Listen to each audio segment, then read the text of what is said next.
Shalom, shalom et bien-aimés dans le Seigneur. Shalom, c'est un appui sûr. Moi, je suis la voix de la sentinelle. Mumbu Nabino Badi Walesa. Produit de la semaine, Ezale Misotota Sakabino, Dengue Jésus-Christ, Azaliko Kitana, Kembonaye. Nakatali Sanga, Oya Batubalelaka, et Likepezon Akanamite Manabango. Landa témoignage, ya Ser Moko, Alalaki Nakata Pongi, Amoni Mutoya Ebisieke, Zouambongo $550, Kendo Bonzela Nzambe. Mais amitali na maboko na ye azaki na $55. Tango ya kutani na papa wale sa pesa ki mbongo. Zokande kopesa mbongo wana. Zamba sa monaki déjà que maladie moko ekoya liboso na yo, eza maladie ya ba myome esangani na appendicite. Que tango maladie wana ba myome a constaté que libumu ebandi ko vimba. Libumu evimbi vraiment. Ba ken hôpital ba fongoli tango bazali ko opérer ba fongoli libumu. Bamoni tofina na kati ya libumu incroyable mais vrai. Mettons azali ko kende ko sala ba petit besoin azomona tofina wana ezali ko bimati. Ba remarquer que maladie wana ezali maladie uti na maboko na bato. Na lingi premièrement yo nanga to landana nous délivrance na ye. On va se retrouver tout juste après.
Oti kolanda délivrance na yendenga nyokomi denge ba demo ba kimi atikali pepele me ye wana vandi na palais du grand roi tolandai.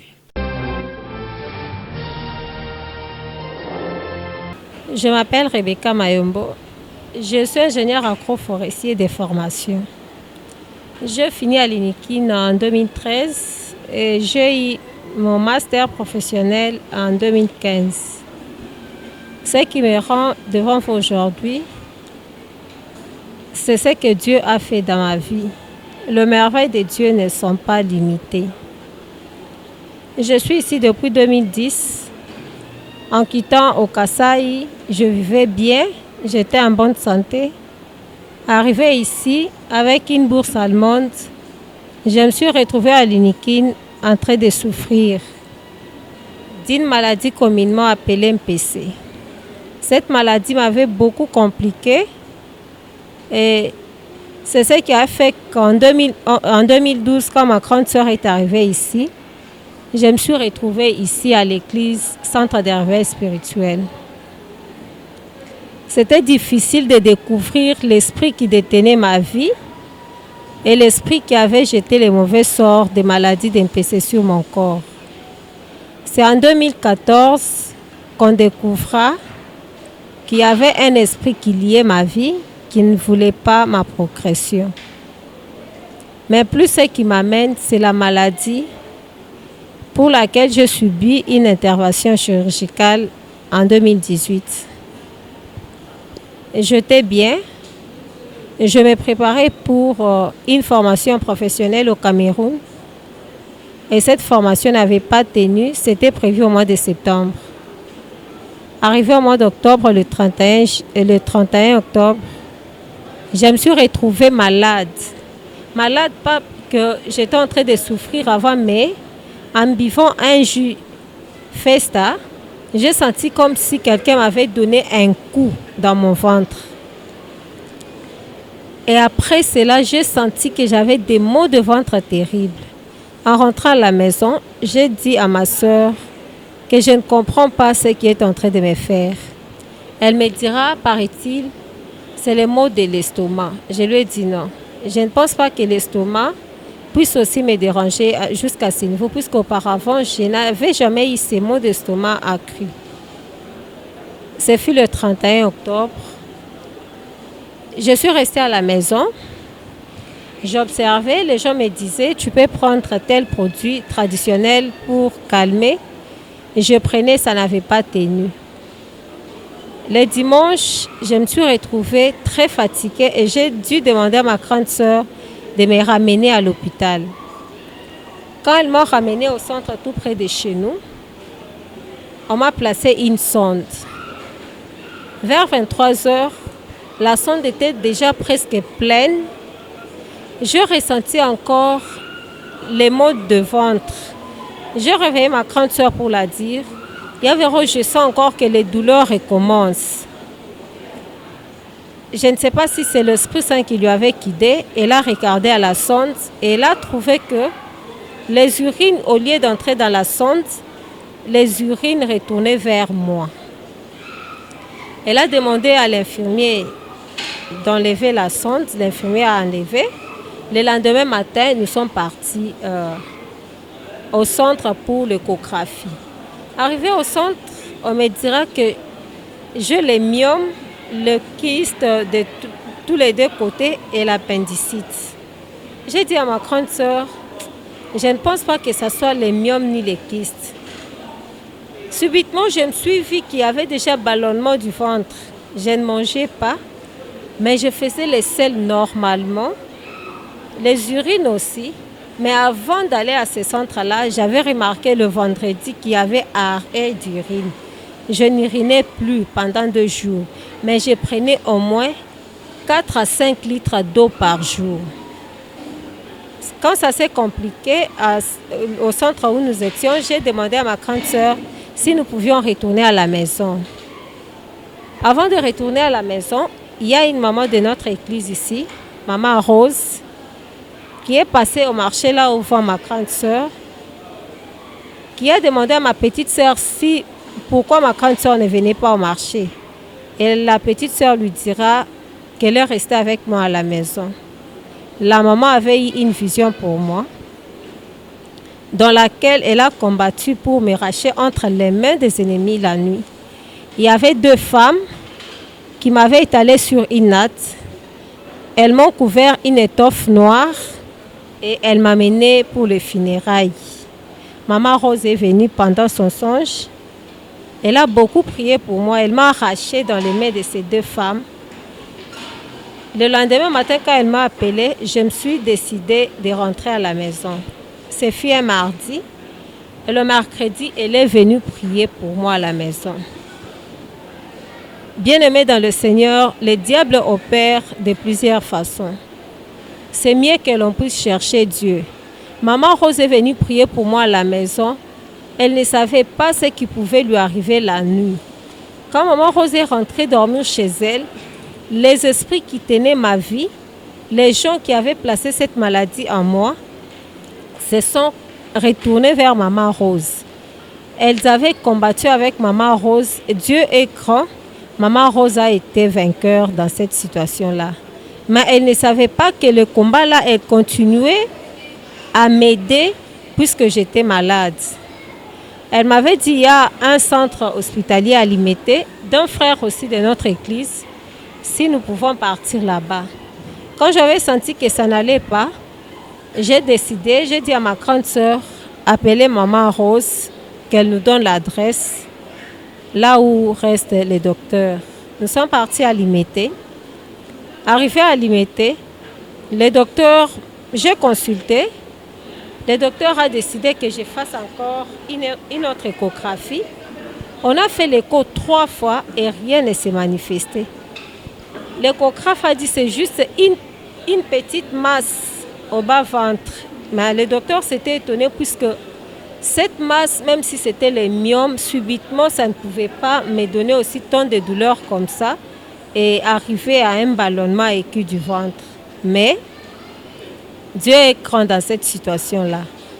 Je suis restée au centre Merveille de Dieu à Limité 5 jours. Le 5e jour, j'ai senti qu'il fallait mourir. Le médecin a demandé de me transférer. J'ai dit à ma grande sœur, si c'est pour aller à Mama Emo, je ne pars pas.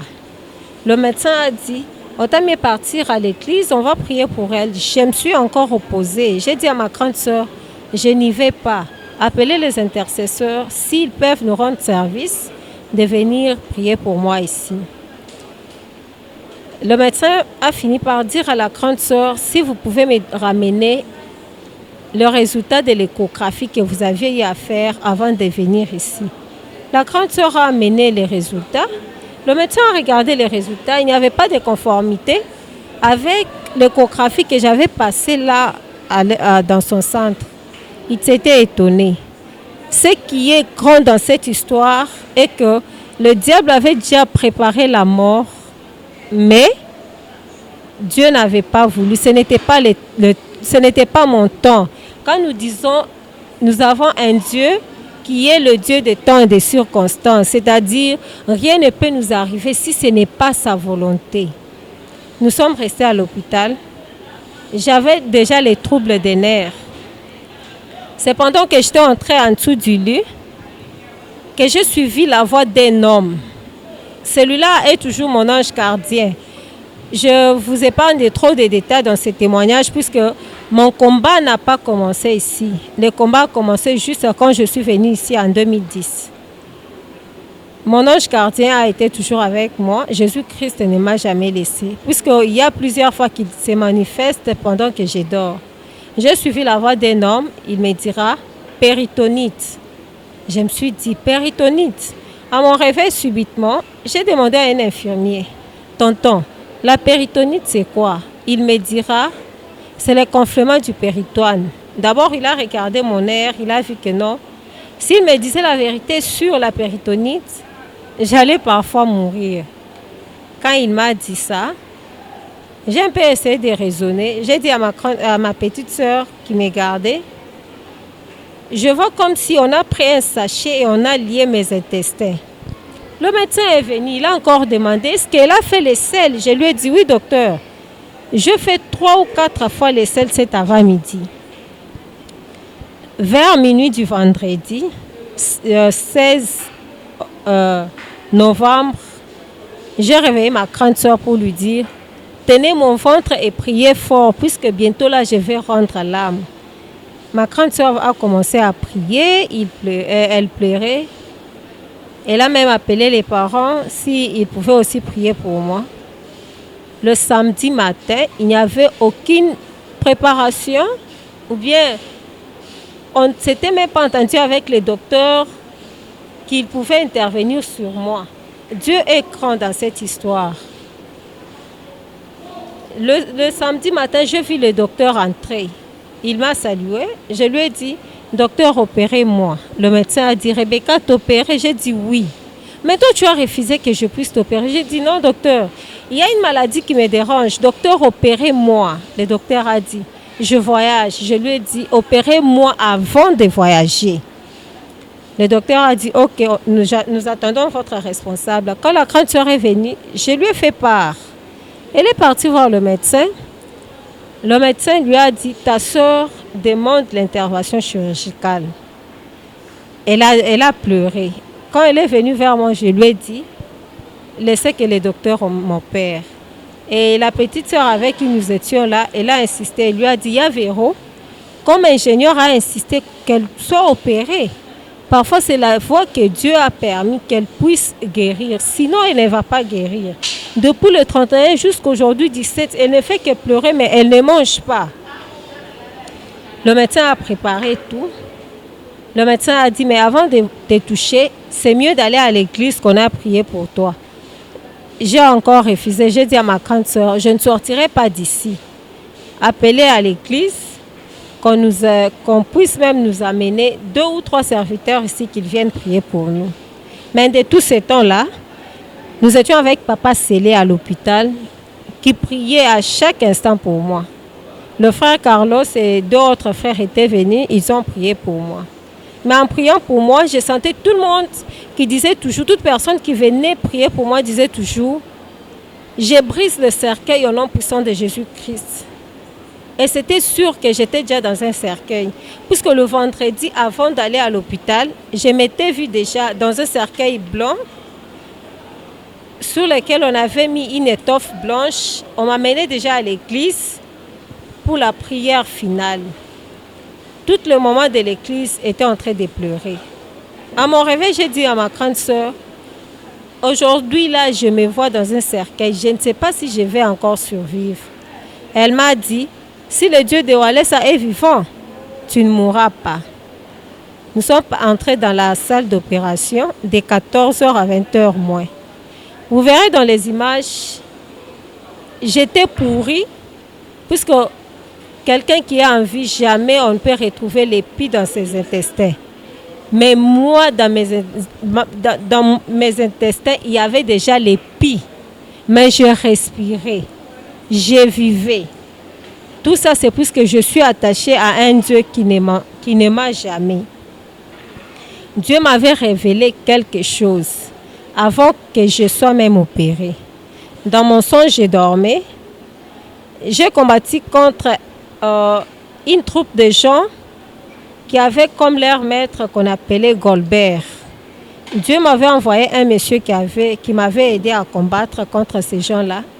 Et après tous ces combats-là, j'avais suivi Christ qui me dit, ce n'est pas Walesa à qui tu t'adresses, mais c'est plutôt Christ avec qui tu parles.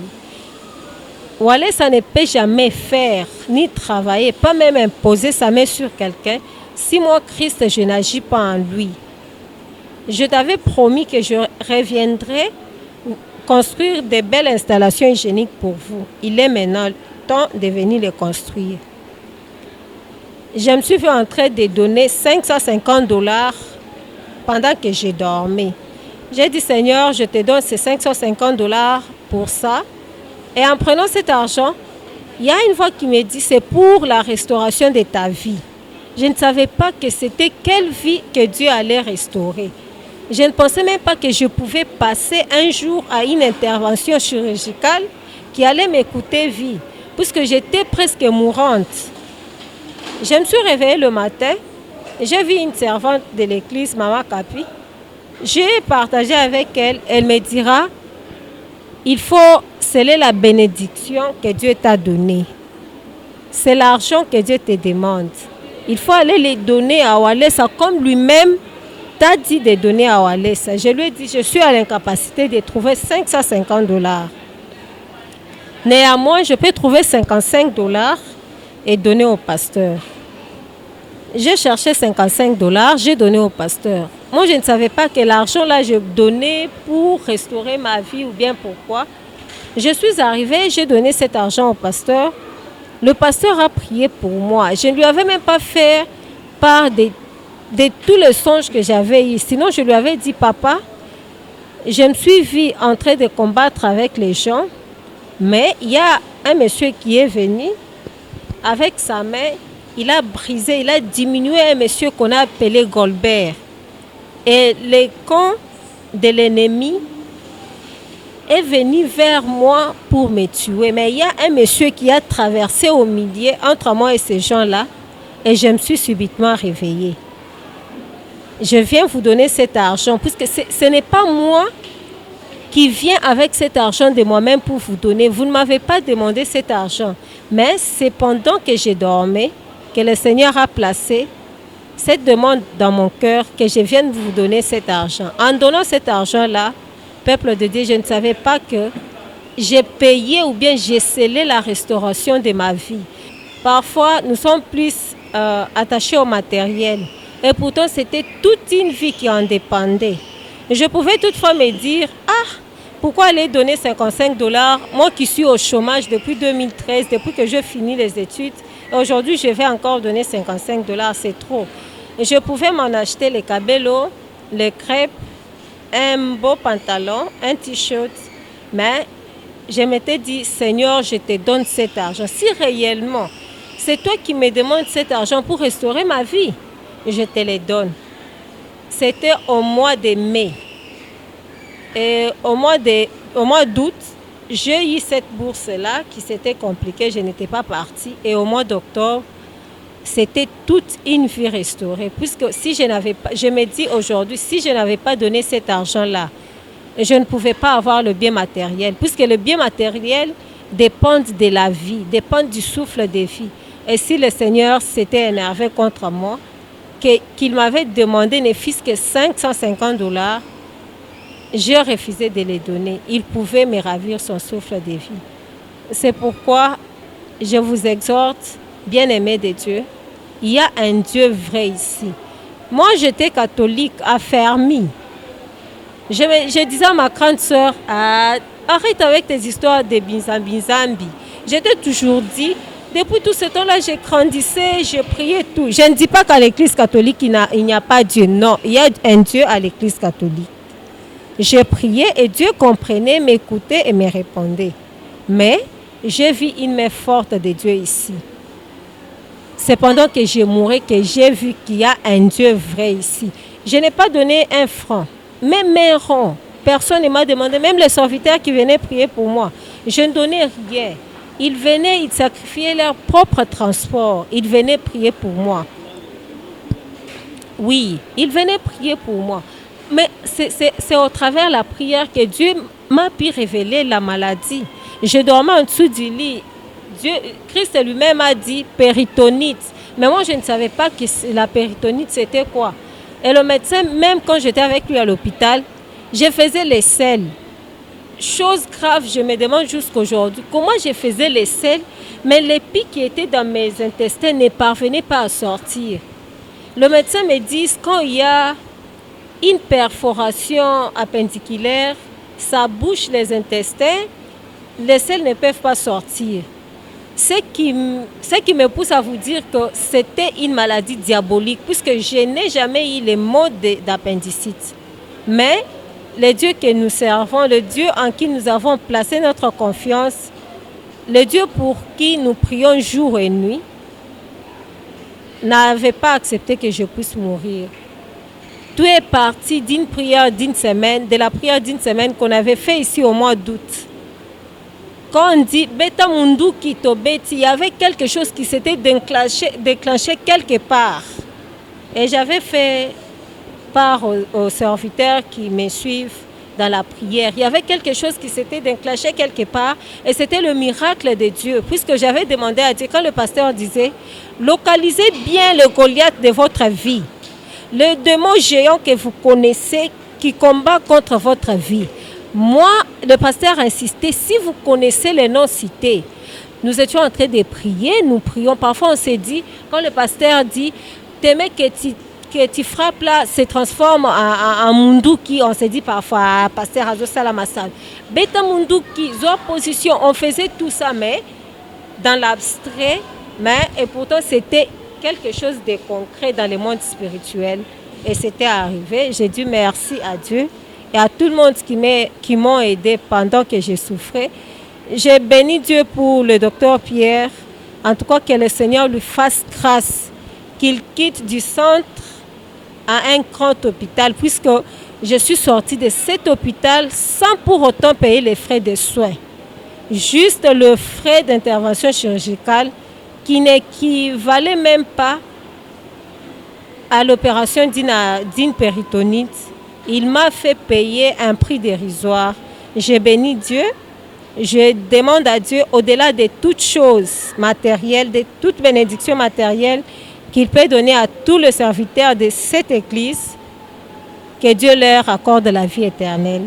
Que Dieu pense à Papa Walesa, puisque au travers Papa Walesa, le travail qu'il fait avec tous les serviteurs qui me suivaient à l'hôpital, Dieu s'est manifesté. Que le Seigneur l'épargne de toute attaque de l'ennemi, que le Seigneur dispose son cœur vraiment à être toujours attaché à lui. Que tous les serviteurs trouvent la grâce de Dieu, soient bénis et tout le monde au nom de Jésus-Christ. Incroyable mais vrai. Mokolomoko Jésus-Christ de Nazareth.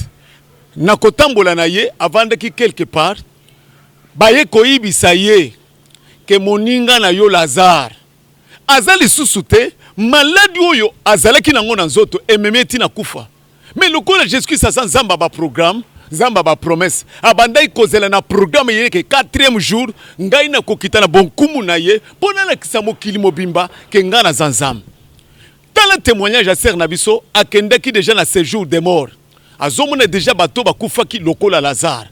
Mais Jésus lokola telema ki na lilita Lazare alobi kaka liloba na ye moko na monoko na ye ke Lazare sort. Lazare abimaki nande kona biso mwasi oyo tango yaki na ye libumu eza kovimba makambo nyonso eza kopola na kati na ye tufina ezali kobima amoni déjà liwana bandoto ya mabe ndeko nanga apesi $55 zamba kanisi katosi liloba na ye parce que Bible ezali koloba l'obéissance vaut mieux que le sacrifice kotosa tosika kaboyi de zamba produire miracle lelo batu ebele batosaka lisusu nzambe te zamba lobeli batu ya lolenga na lolenge balanaka su procédure nzambe te batu lelo ebele zamba kitela bango na bandoto ba prophétie ba vision na ba songe tina liloba na nzambe osala nzamba zote batu batosaka te mais ya landi na ndoto na ye kolanda land alandina orientation nzamba orienté ye libumu ezalaki na batofina akufite makambo bandoki babongisaki ke akufa akufite parce qu'il a obéi à la parole de Dieu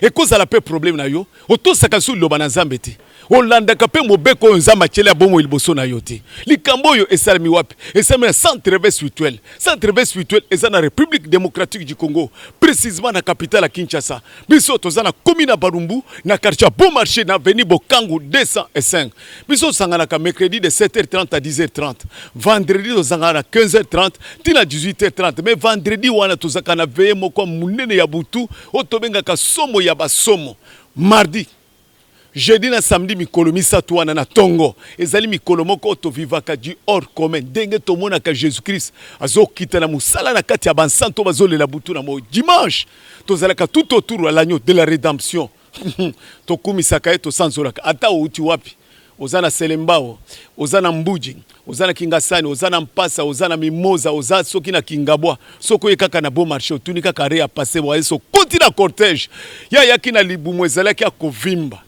bamyom na kati appendicite panzani ebimisi tofina atosaki loba na nzamba pesaki offrande na ye nzambe ya oyo atosaka muto atosaka loba na ye abikisi ye bapupuli kaka mukeboy nyonso ezalaki akufa ebongwani ekomi bomoyi ezani neza de charisme toujours chez nous avons un prophète.